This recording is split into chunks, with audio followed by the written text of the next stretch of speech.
Então, assim, a gente pode definir Maria Padilha, como você conta aqui, como o espírito dela, como a encarnada Sim. que viveu e conta a história dela aqui, nessas Sim, páginas. Uma exato. biografia. Exato. Uhum. Porém, a gente pode colocá-la como uma pombagira? Sim, pode colocá-la como uma pombagira, porque ela adentrou dentro dessa egrégora para fazer ali a sua magia e também para fazer os trabalhos com outras mulheres também, né? O que acontece? O espírito de Maria Padilha, ele é muito antigo, ele começou a ser invocado antes da egrégora de pombagira. Ele começou a ser invocado na Espanha, né?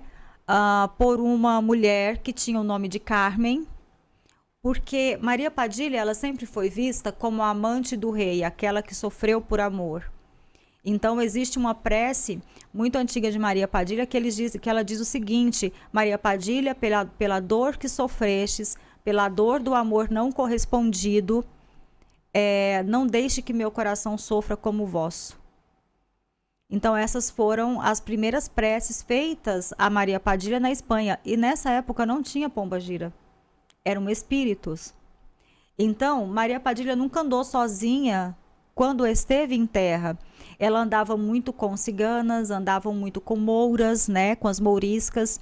Inclusive, vamos colocar assim, ela coloca no livro dela como as ladies, né, ou seja, as camareiras, as mulheres que acompanhavam Maria Padilha, vamos colocar assim, tinha uma porcentagem que eram freiras, porque era obrigatório, porque ela tinha que estudar o catecismo, né?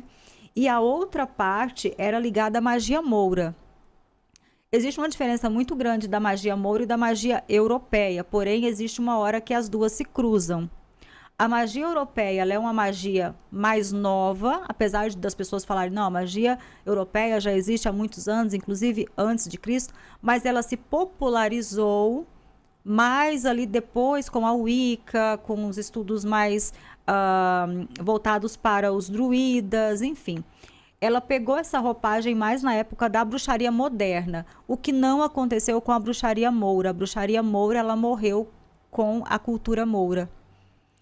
Então, essa magia moura é uma magia muito antiga, é uma magia muito ancestral, onde não se tinha, por exemplo, elementos que hoje em dia você pega para trabalhar. Olha, hoje eu preciso fazer uma magia para fazer uma amarração, por exemplo. Eu vou precisar de um bode, eu vou precisar de uma galinha, eu vou precisar disso, eu vou precisar daquilo.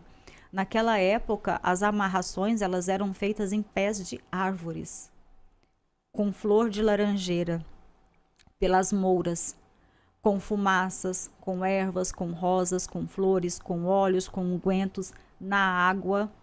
Muitas vezes se chamava o espírito de uma pessoa pela água. Então, essa magia ancestral, ela foi se perdendo. Por quê? Porque quanto mais elementos a pessoa coloca, a pessoa acaba achando que mais forte é a magia. Só que, na verdade, a magia, ela acaba se tornando algo muito trabalhosa. E naquela época você tinha que trabalhar com o que você tinha. Primeiramente porque também tinha a Inquisição.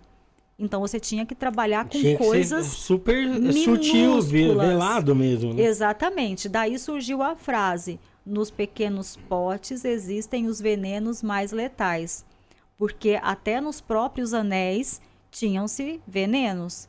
Tinham-se ali as encantarias, os pós. Então você abria e colocava na bebida do rei, da rainha, ou da pessoa que você queria conquistar, ou até mesmo naquela época da pessoa que você tinha um desafeto, né? Então a magia moura, ela difere um pouco da magia europeia, exatamente pela simplicidade que ela tinha e por ela ser feita por um grupo de mulheres.